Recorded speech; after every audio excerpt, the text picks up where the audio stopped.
Hey everybody, welcome back to another episode of City Champions Podcast. I'm switching it up a little bit on you today because we've had a few episodes of athletics back to back, and today we are going to have fun. We are talking about marijuana, pot, weed, cannabis, reefer, whatever you want to call it, we're talking about it. Frederick Pels, my guest today, is the CEO and president of the marijuana dispensary, The Green Room. Fred's an incredibly smart and articulate individual. He's advised all levels of government on legislation for the upcoming legalization. We talk about the stigma still involved with marijuana despite its use by many people across all spectrums and prominence levels. We talk about how ignoring that stigma, in fact, saved one of his relatives' lives. And we talk about the legalization debate to date and what you guys can expect going forward. Please enjoy my conversation with Frederick Pels.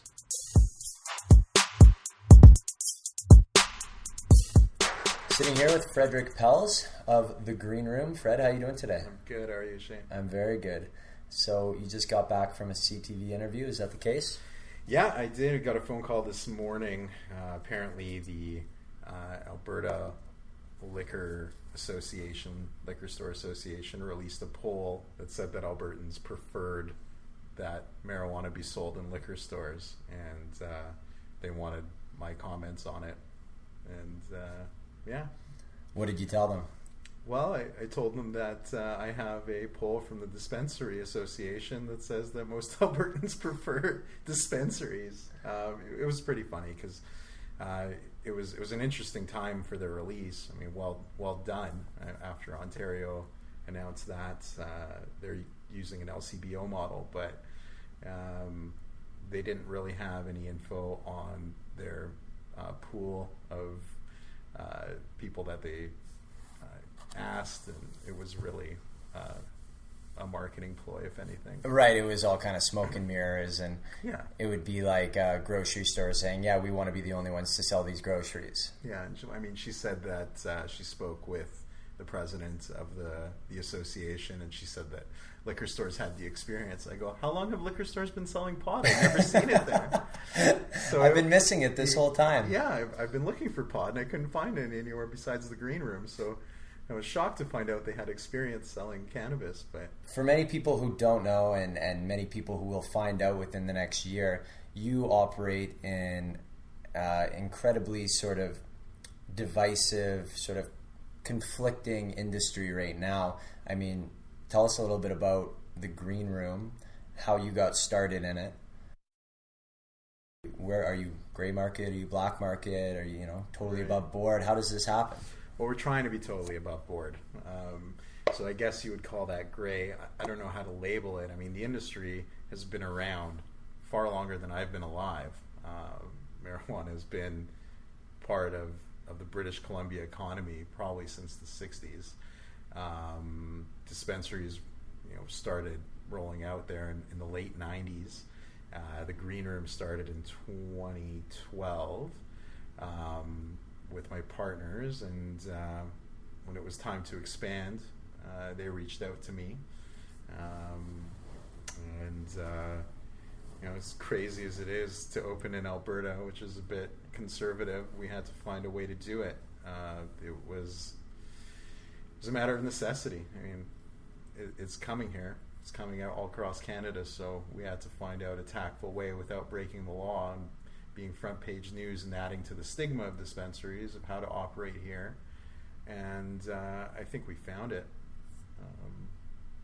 So you got brought into the fold with the Green Room in 2013. So what experience did you have before that led them to want to include you? Well, I mean, it's an industry that I've always had my fingers in, and it's something that I knew was going to expand across the country and not just in Vancouver. And I'd always said to them, when it's time, I want you guys to let me know.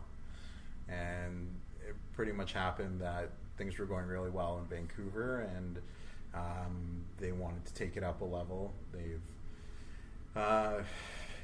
had some struggles. There was a lot of confusion within the city on their first steps into legalizing dispensaries in Vancouver. So they got boomeranged around quite a bit, and they wanted somebody that was a bit more comfortable with government relations and business in general. So they reached out to me. Is it currently legal to operate in Vancouver as far as the green room is concerned? Depends on what law you're looking at. Federally, no. And this is where the classifications come into place, where you got your illegal, you got your gray, and you got your legal. But the only legal way to sell cannabis right now federally is through a licensed producer permit, and we don't have one.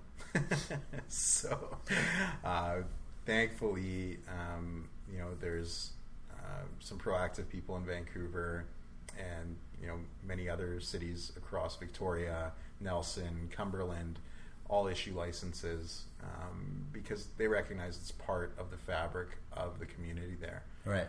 So the federal law, unfortunately, didn't legitimize this industry before the cities did. Right. So we operate under the city of Vancouver and the city of Nelson's discretion to not enforce federal law regarding cannabis. Okay. Yeah. And so would you consider Nelson your kind of most well-known outpost at this point for the green room? We're very well known across Canada. Right. I don't know which store has more attention. I mean, Nelson being a destination for a lot of festival goers and skiers, and we're very popular in Australia because of the Nelson store. I can tell you that much. Right. Yeah. So if you go to Australia, they know the green room just because of all the skiers and snowboarders that come through Nelson and work there in the wintertime. But we're very well known in Vancouver. At our peak, I think we had 4 stores in Vancouver. How many are you down to now? We're at 1 right now. 1 in Vancouver? Right. Well, it's funny that you say, Australians really love you. It just goes to show that marijuana just transcends cultures and country barriers, and it's global. Yeah. And it really, like you said earlier, it weaves into the society. Like in Nelson, I was reading a couple articles that say they've been growing it for 40 plus decades, and it's really like there's a whole community of farmers there, essentially. People who have been growing it, improving their strains, and operating in this sort of co-op way, and it just is part of their economy and their lifestyle. Right. So what, does that make Nelson a great place to put a dispensary? Does it Ground zero. Ground zero, yeah. It's if you look at Nelson, it's geographically not on the way to anywhere. Right. You wouldn't stop there on your way to Vancouver. You wouldn't stop there on your way to Kelowna. So there's a reason why people go there, and there's a reason why that town has never had what you would call a recession. I think there's 10,000 people there and something like 3,000 restaurant seats. So it's an anomaly if you look at it from an economic standpoint. But if you input cannabis in the industry and how long it's been there, it becomes very clear why people go there, what kept the town afloat through the 80s, the 70s, and allowed it to keep growing. There's a lot of green money there. Yeah, lots of green money. I was reading that there's a strain there named after one of the mayors. I actually named that strain. Come on. Yeah, if that's me you're quoting. Mayor Maglio. Mayor Maglio. Yeah, you are quoting me, my friend. What was so great about him? It wasn't anything that was great about him that I know. Obviously, I'm not from Nelson, but he was a character, I guess. When we opened up the Nelson store, one of the things that I like to do is make sure that we respect whatever community we come into. So in our Vancouver store, we have ties to things that are very Vancouver. Same in Edmonton, and in Nelson, I went to the Kootenay Exchange, where I met the owner, whose family has been in Nelson for 4 generations, and I actually purchased photographs of his family that we have up in the Nelson store. So there's a horse race down Baker Street. There's a picture of his grandmother in front of the Nelson grocery truck doing deliveries. And they're all in these, old antique frames. Right. And he asked me what I did, and I told him, and he was like, "Oh, that's great." And he's like, "Have you talked to the mayor?" And I said, "Yeah." And somehow we got to talking about when he was in high school, and the mayor came to town, and it was Mayor Maglio. Right.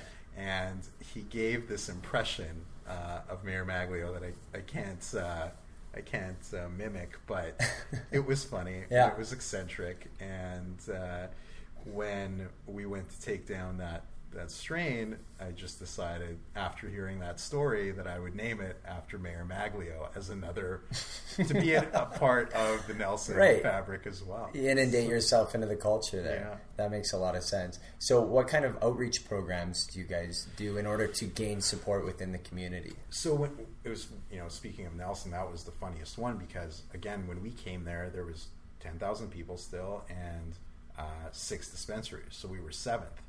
So everyone was like, how can our community support this? My biggest thing was to let them know that I was going to do something different. Mm-hmm. And it shows. I did it. We're the #1 dispensary in Nelson for sure. And we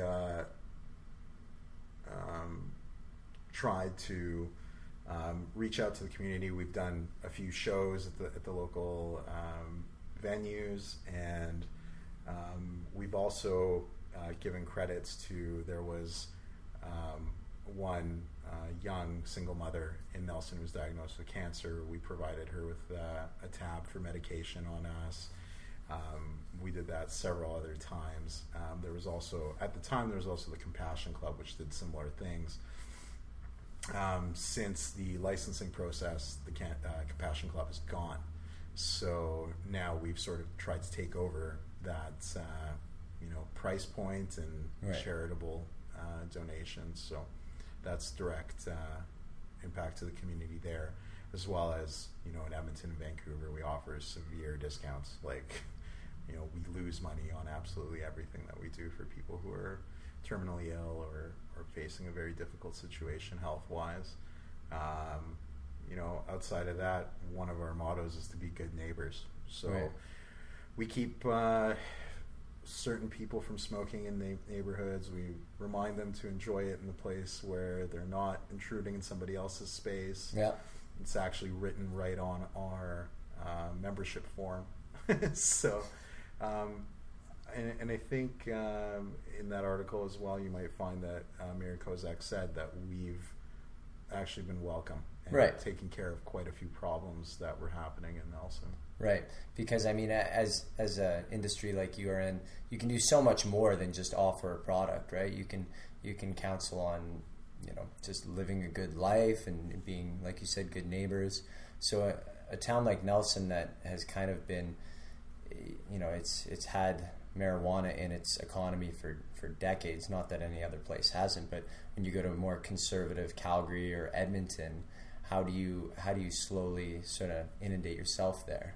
Well, with Calgary and Edmonton, it's been really surprising how much of a reaction we've got. At first, people were scared. We had visits from the police before we even opened, and they were really funny. They really thought that we were going to just start barreling marijuana out the door, and there'd be people in dreadlocks and stuff smoking outside, and I'm just like, it's not what we do. Oh, all right. I just about died on my water. Oh, sorry to interrupt. Keep going. So we had our little test with the police, and same with the municipality. When we were trying to get meetings, they weren't having it. They were just like, well, why do we want to meet with you if you want to break the law? And I'm like, that's the difference. I don't. So when we when we finally opened up after meeting and explaining what it is we're trying to do, when we finally opened up, people came in and they were so relieved. The patient base is so vast, from your regular, I guess the media would call recreational users, to grandmas coming in because they have arthritis and want CBD cream and their doctors won't prescribe them any. And then you have the people who already have a federal exemption and are signed up with an LP, and they can't get product, and they come in and they're blown away by our selection and the ease of the process. We've had the Cross Cancer Institute referring patients, one doctor in particular. I'm not going to say his name, but okay. You know who you are. Thank you. And he refers them to us simply because the process of going through an LP is not, even from his point of view, for somebody who's got 6 months to live, not a viable process. So where else are they going to go? We've been so busy, I can't believe it, and we don't have a gram of product in that store. Right. So it's been awesome. Same in Calgary, but our reputation preceded us. When after we opened Edmonton, when we went down there, everyone was happy to meet with us. The police haven't come by. They know what we're doing. Mm-hmm. They know who I am. They know who's working there. It's been great. I think it's worked, and our goal was to show, the municipalities and the people that live in Edmonton and Calgary what a dispensary is really like, what it can be like. Right. And I'm sure there are some that don't, stack up, but I make sure that ours is. Well, you bring up a really good point about perception of users, right? You said the guy with the dreadlock, and unfortunately that's just sort of the stereotype. How challenging is it to try and break those perceptions? Because at the end of the day, you can get people from any slice of the population using, whether it's the 18-year-old kid or younger, not that I'm advocating that, right. Or the 30-year-old lawyer, or the 40-year-old doctor, or the 60-year-old retiree that just has smoked it his whole life, just under sort of the radar, and it's just part of his lifestyle. Yeah. That's the thing. It's just how it gets portrayed in movies. It's how it gets portrayed and has been portrayed for a long time. But the reality is that those aren't the people walking through the door. Very few are, and even still, they may look the stereotype, but they're delightful people. Like we love having them, and it's unfortunate that stigma has been placed on this industry because it represents such a small percentage of the people that actually walk through the door. I am shocked at all of the notable people from Edmonton that we have as patients. It's people that you wouldn't expect, people in very affluent positions. Really, if it was one way to judge, if people saw the names and the faces of these people, they would be blown away. And that'll all come to light eventually, I'm sure. I hope so. I don't know if those people would ever come forward and say that they are cannabis users, because that stigma is going to be around for a long time. It's such a weird situation, though. Like, with legalization looming next year, are you going to have people step up and say, yeah, I've been using it for decades, and now that it's legal, like... I don't think so. And how long will that stigma persist after legalization? Well, I have police officers that are patients. Of course. So are they ever going to come out? I don't think so. I think their peers would push down on them. It's such a stark contrast of the police officers that came in to speak to me when we were about to open, their opinions of cannabis, the users and dispensaries, versus the opinions of the ones that I have as clients. So I don't know if that person could ever speak up and say, right, I'm a cannabis user. I think that they would be, it might be allowed now in the police force once it's legal, but I don't think that they would ever be able to come out and say it. Do you think the people who are really against it, is it that they've had bad experiences or bad associations with it, or is it that they're just purely uneducated on it? Well, I think it comes down to the fact that we're only 40 years past reefer madness. I think that's 2 generations. So when you have that kind of stigma built into you from your parents, we all know what that was like. Right. Don't do drugs, don't drink, don't do this. Yeah, the commercial where the guy's head's exploding after he takes a pot. Cracking an egg. This is your brain. This is your brain on drugs. This made me hungry. Yeah, exactly. It makes you hungry. what better way to do that than with cannabis? But it's it's ingrained in a lot of people, and you'll never get that out, and they won't accept it. And we see that in the media. I mean, I love being in the media. I love spreading our message that, we're not here to, create a crazy society. We're here to help people get something that they really need. Mm-hmm. But some of the comments are, negative. And you want to sit back and judge that person, but I don't. It's just lack of perspective. It's part of them. I mean, you have the same people, you have the same arguments with religion, mm-hmm. right? I mean, everybody's allowed to have their opinion. And blasphemous. Yeah. How dare you? Right? I can't say that religion is right, and I can't say atheism is right. I just prefer to be agnostic on the whole thing, but... It's just so bizarre when you line it up, the pure stats of the matter. You stack it up against, legal drugs like tobacco and alcohol, and just by every single metric, cannabis has done virtually no harm to anyone ever at any place or time. Right. And alcohol and smoking kills more people than those are really high up on the list. Yeah. Well, I mean, that's a big rabbit hole you want to go down with why it is that way. But again, it's the same thing. I mean, it's been ingrained. It's been ingrained in our society that cannabis is bad. To the point that even hemp was illegal at some point in time. Mm-hmm. You can mainline hemp; it's not going to get you high. Right. So why was it illegal? So I think it's a movement forward for everybody. Mm-hmm. Whether you support cannabis or not, I think this is a good thing.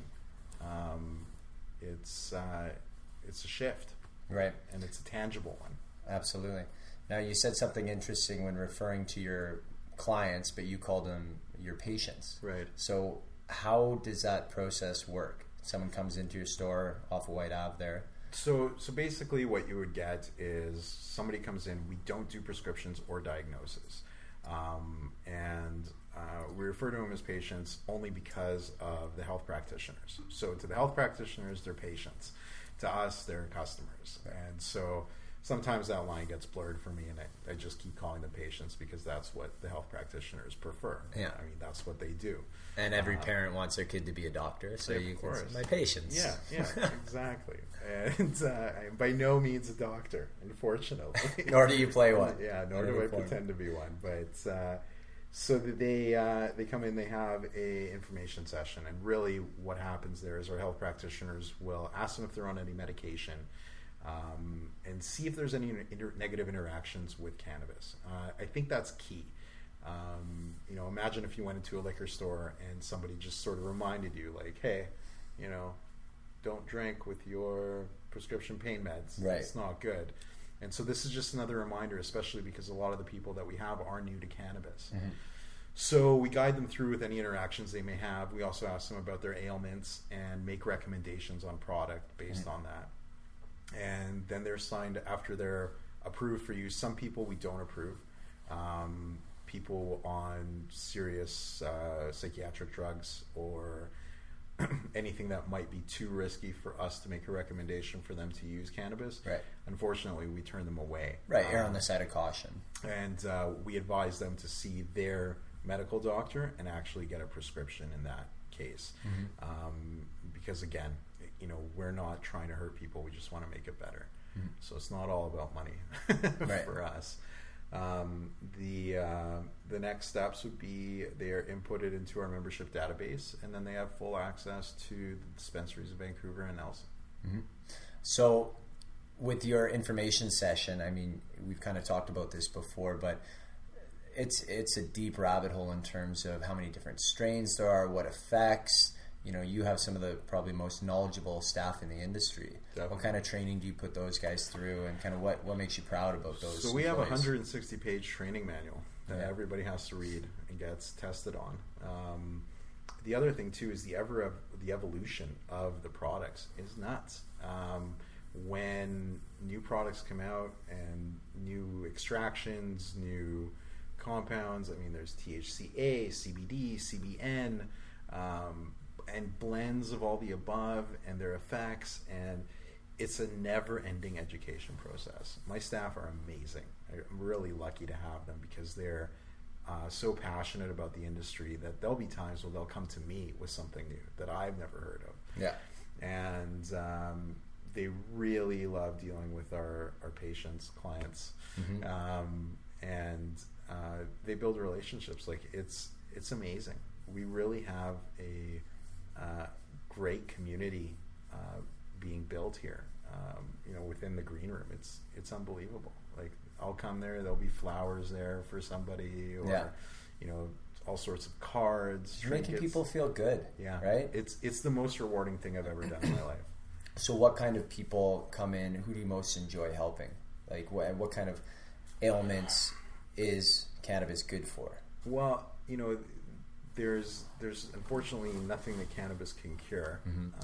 I hope that this forward motion and legalization will allow us to actually analyze this amazing plant, and maybe there's more. I feel like we're just at the tip of the iceberg. Right, and for those people who don't know, the reason that we haven't had a full analysis of it is as a Schedule 1 drug, it's not privy to any federal funding for research. That's right. Exactly. So any research that's been done to this point has to have been private research. Correct. Okay. Yeah. And unfortunately, the private research that's been done has been done in somebody's house as a last-ditch effort. I mean, we all know Rick Simpson oil has been something that's been touted as very effective for cancer, and it's great. I really wish it cured it, but it makes things a lot easier for people on chemo, and it's a great product. I love having it. I love helping people that are on opiates. My father was one of them, not very heavily using them, but he was on something called Dilaudid, which is a synthetic morphine. Right. And and it was for his back. Before offering a surgery, they immediately offered him some opiates. And as soon as he started taking him, his demeanor changed. His overall outlook on life was terrible. Yeah. And it basically turned him into somebody I didn't know. So. And he was how old when this happened? 68 was when he started the Dilaudid. He was on it from the time he was 68 to about 70. 2 years of total change. 2 years of total change, and it was getting to the point where it was concerning. Right. So I had a little chat with him, and I, didn't really put two and two together until we sat down and had a good heart-to-heart and figured out that it was this Dilaudid that he was taking. Yeah.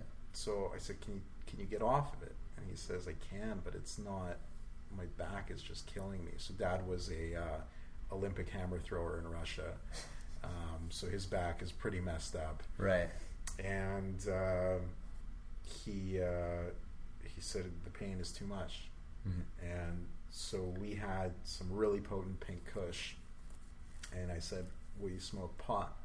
And he's like, if you roll it for me, I'll smoke it. So you got a Soviet-era father of yours, an Olympic athlete, yeah. And at 7 years old, you're saying, hey, Dad, I want you to try smoking a joint to fix your problems. Exactly. He was receptive to it. Very. Do you think it was strictly because he just was aware of what damage this opioid was doing to him? And he didn't feel good. Yeah. He didn't feel good. He wasn't in pain, but he didn't feel good, right. Which is the craziest part. And I know that there was times where he wouldn't take the pills, and the pain got the better of him and pretty much forced him into it. So we smoked a joint. And Dad was the cutest old man you've ever seen. Happy, smiling, just hadn't seen him like that in a few years. Yeah. He slowly weaned off the Dilaudid. It took about a month and a half. And holy smokes, he's the best. How, like, if you would have asked him to smoke a joint with you 20 years before that, was he fairly against it? Was he kind of, apathetic towards it? I wish I had asked earlier. Right. You never know now. I really never know. But again, that same stigma that we talked about earlier kept me from telling my family about, using cannabis. Absolutely. And I don't know what, at that time, because of the stigma, I don't know what his reaction would have been. But yeah, I don't know. But it's crazy, and the amount of, like, God, those opiates are just awful. Right. They're pretty much like heroin. Yeah. and the people realize it. The difference is that they're stuck on them because the only other option is living in insane pain. Yeah. And the way that they change, those are the people that build relationships with my staff, because they're so grateful, and it feels great. It really, I feel like that stuff has been overprescribed, and I'm not the only one who feels that way, but right.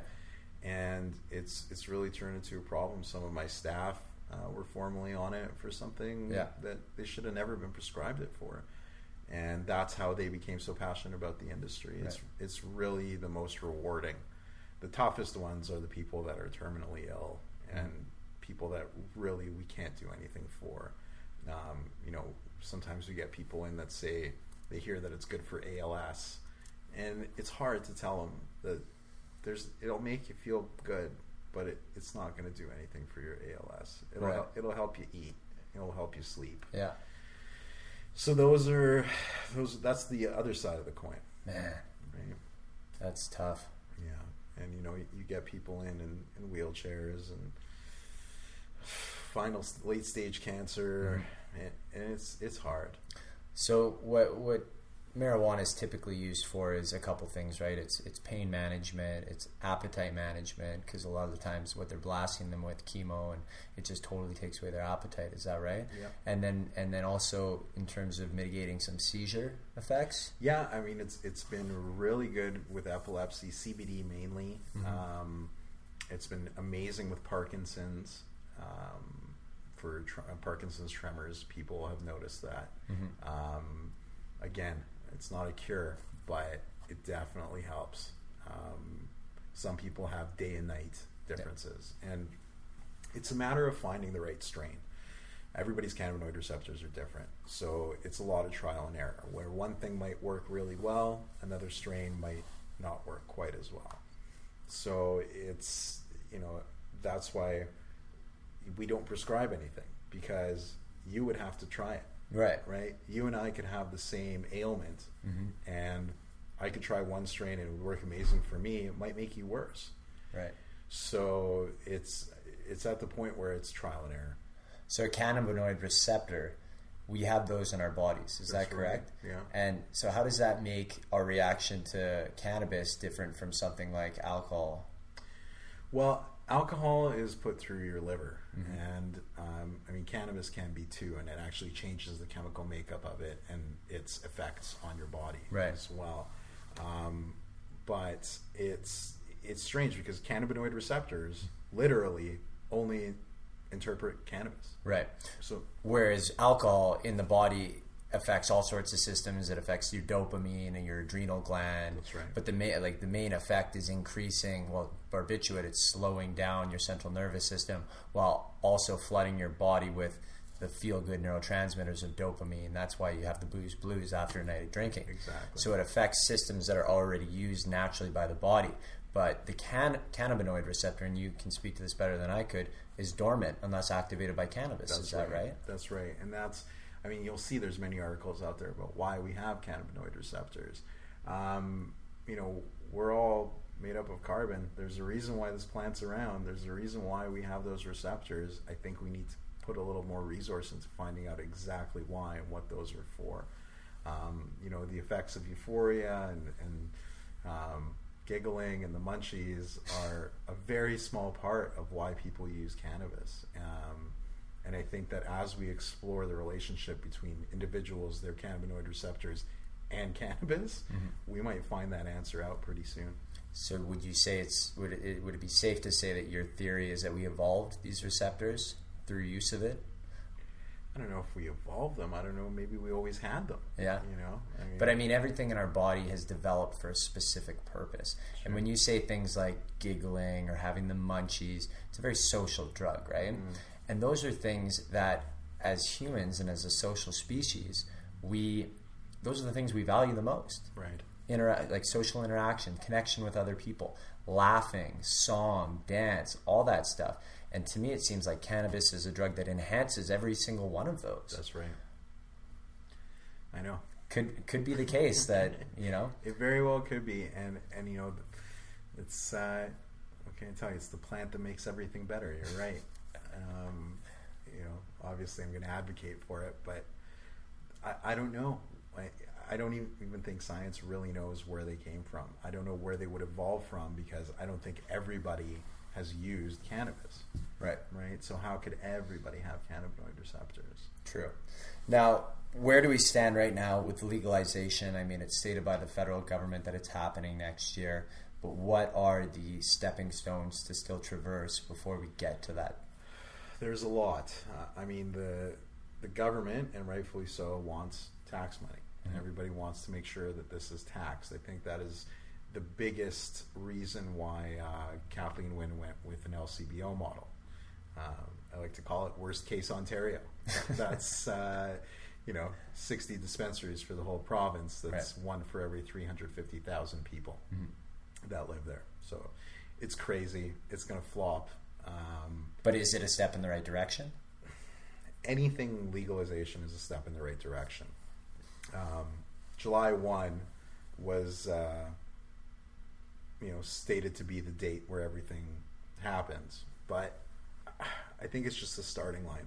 I think it's when people will get a little bit more comfortable, because the cities will be allowed to allow whatever they want and not have to worry about breaking federal law. Same with the provinces. So if something doesn't work, I think they'll be very quick to adjust it and adapt as things go on. It's a difficult thing for them to do. I really don't envy anybody in government right now that's been forced to tackle this. So hopefully, Alberta listens to me. British Columbia listens. Well, not just me, but other dispensaries. Yeah. And we put something that's already been working. And this is the thing. I don't know why everybody wants to strip this industry from the people who pioneered it and created it. There would be no legalization talk if it wasn't for the dispensaries in Vancouver. That's it. I mean, that's just a fact. So, and there wouldn't be the dispensaries if it wasn't for the growers in the Kootenays and all across Canada. So this industry's been here for a very long time. And I think they're very quick to put it into, again, because of the stigma, to put it into something that's not palatable for the general population. But it is. And it really is the only thing that works. People think it's a product. It's not. It's agriculture. It can be turned into a product. Right. But the amount of information, the amount of touch and care that is required to make sure that this stays a viable industry is not something that the LCBO will be able to offer. And the other thing that they haven't thought of is this was based on a black market industry. The goal of legalization was to eliminate the black market. And I'm great with that. I mean, I don't think the black market wants to exist. I think this industry wants to be mainstream, accepted, and regulated. But if you have union LCBO employees running this out of 60 stores, how are you going to be price competitive with what is now a rejoicing black market from this decision? It's impossible. There's no way that people are going to come in to an LCBO, and if there's only 80, wait in line for 7 hours to get their $300 ounce. It's just not going to happen. So, it's not communist Russia. People aren't in line for bread. They're going to go and find cannabis, and they're going to get it at a price that's affordable from somebody in the black market, because let's face it, we know that after taxation, after paying the infrastructure for this LCBO, I guess it would be a MCBO, there's going to be a cost associated with it that's going to get tacked onto the product. I don't think they thought this one through. Right. And is there a worry about government inefficiencies coming into play as well? Huge. Yeah. I mean, again, it's what was the point of legalizing this? It was to take us out of the black market, keep it out of the hands of kids. Yeah. That's gonna force it to do the exact opposite. Right. Instead of the police, you now have the LCBO. It's gonna be a lot easier for black market marijuana sellers to sell when it's federally legal. Right. What are you going to pay a fine? Like, how are you going to charge these people? But wasn't there talk about jacking up the penalties for selling illegally, and for once they make it legal, increase the penalties for doing it illegally? There is, but I mean, again, I've spoken to a few lawyers.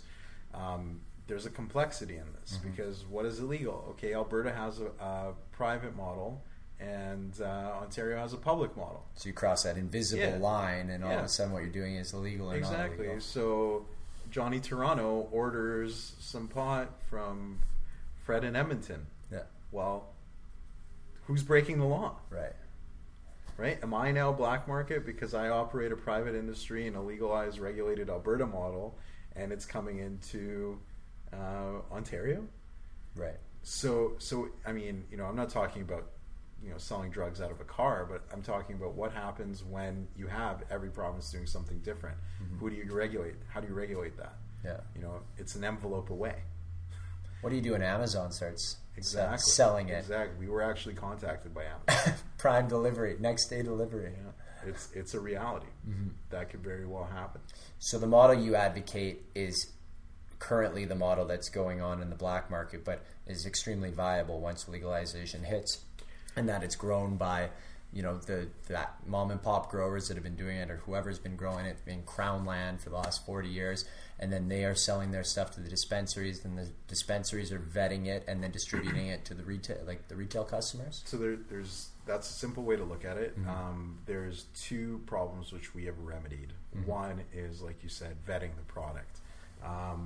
I think that the best way to monitor that is have the growers have the onus of getting the product tested, and then before it gets exported, it's kind of just like cigarettes. They make it, and they report to the government what their yield was, pay into a tax pool that taxes it at production, and then of course dispensaries tax at the till. So the government would be in charge of monitoring and testing the product that's grown?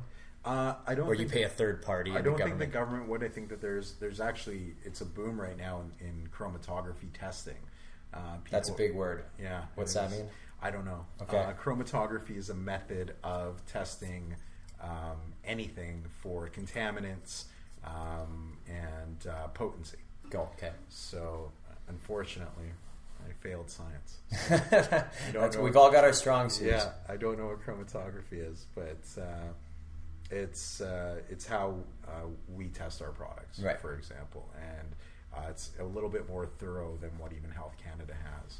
So when you look at there was a Globe and Mail article that's what's in your weed, and the green room obviously passed, and some Health Canada products and some dispensaries didn't pass, and that's because of the testing methods they used wasn't up to par. So we looked for the most advanced method, and that turned out to be chromatography. So chromatography, it's being offered by certain companies now. It's a booming industry. Now, can these tests also tell you sort of the THC content and CBD content? And they do, but there is, again, an inherent problem with that because we're not making marijuana, we're growing it. Right. So it's kind of like saying one strawberry was really, really sweet and delicious. The other one was kind of bitter and made me hallucinate. Yeah, right. So if you can't expect that out of produce, I don't know how you can expect it out of dried flower. It will work for concentrates. It will work for derivatives of cannabis, but actual dried flower, much like fruit or vegetables. So you can't test an entire crop. Right. It would be prohibitively expensive. So you test, the best 3 grams out of whatever and whatever crop you have, and that's the results that you give, unfortunately. But I mean, the reasonable stance would be that in any crop, you might get some plants that are better and some that are worse, but pretty much the range generally of what you're going to get. Right. Yeah. I mean, the difference isn't huge, but you get. So again, back to the Health Canada testing products. So the LPs will trim off whatever they're sending off for testing, and they'll tumble the rest. So tumbling is a way of getting the buds off of the plant, without having people actually come in and hand trim. Is that like an old raffle bin where you just roll it around until they come out? Yeah. I mean, it shakes it off, basically, but it also shakes off THC crystals. So you're testing products that are hand-trimmed at 28, 29% THC. Right. What the patient is getting is somewhere around 15 to 17. Oh, okay. Dilutes it a little bit. Yeah. Okay. So that's an issue as well. Now, is there any way to visually, like with a strawberry, to go with that example, you know that if it's black, it's bad. Is there any way to know by visually or any other method if marijuana flower is bad? Definitely. I mean, mold is visible. Okay. There's also something called PM, or powdered mildew, which can be mistaken for crystals. And, a trained eye will know the difference.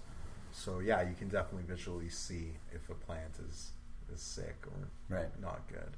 All this kind of stuff just goes to show that this issue is so much more complicated than anyone outside of it could ever fathom. Legal, not legal. Let's play devil's advocate for a moment. What would you say is the strongest argument against legalization at this point?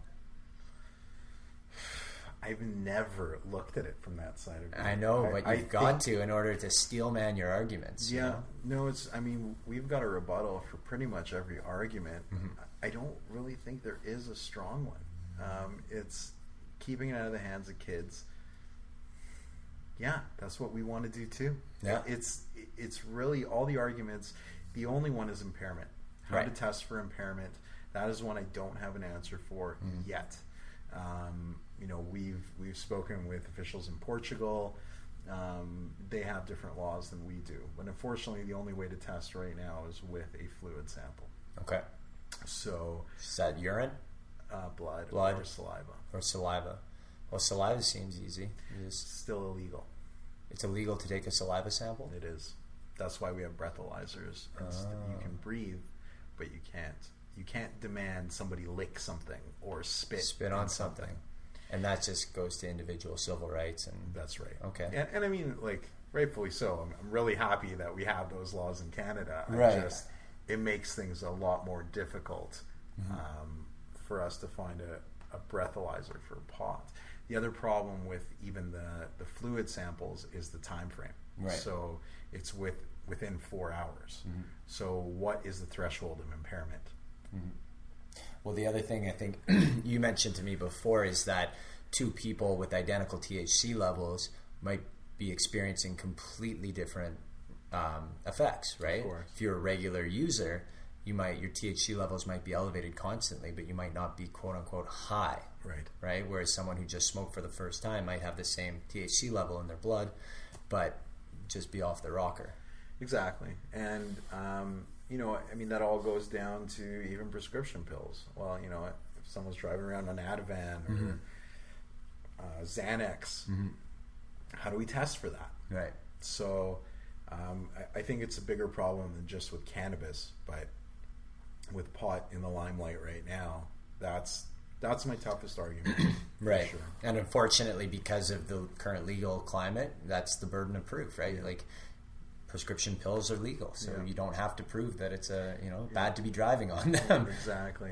And I mean, that's not something that I say to like a politician or a decision maker, because saying like it's already happening isn't exactly a good argument. Right. But it has been. Yeah. Like, nobody thinks that people aren't out there driving around on pot or prescription meds. It happens every day, and it has been for years.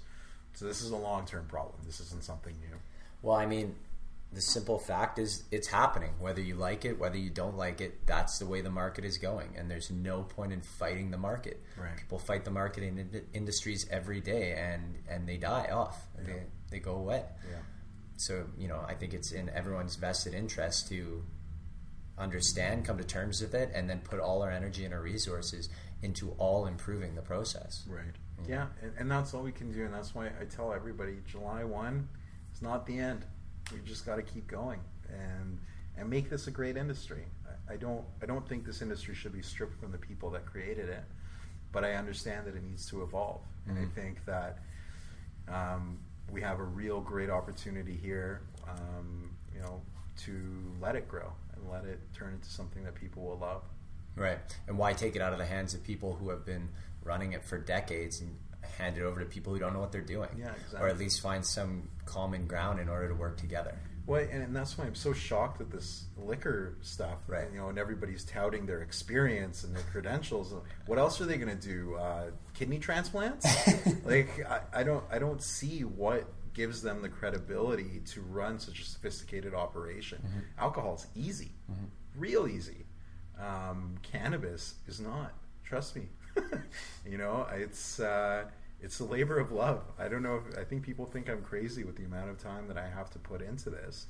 And it's not just me, obviously, but I don't see it. I don't see how they could successfully run cannabis and liquor. No way. It's just lumping two substances in together. Yeah, right? And that's, again, the same stigma. Mm-hmm. Oh yeah, I'm going to go to the liquor store, get a bottle of vodka and a gram of pot. No. Probably not. The likelihood of that is you got to be careful. Yeah. So a couple more questions. What would be currently the biggest misconception in most people's minds that you wish you could change? I mean, there's a lot of them. The biggest misconception I think they could change is that marijuana is just a product.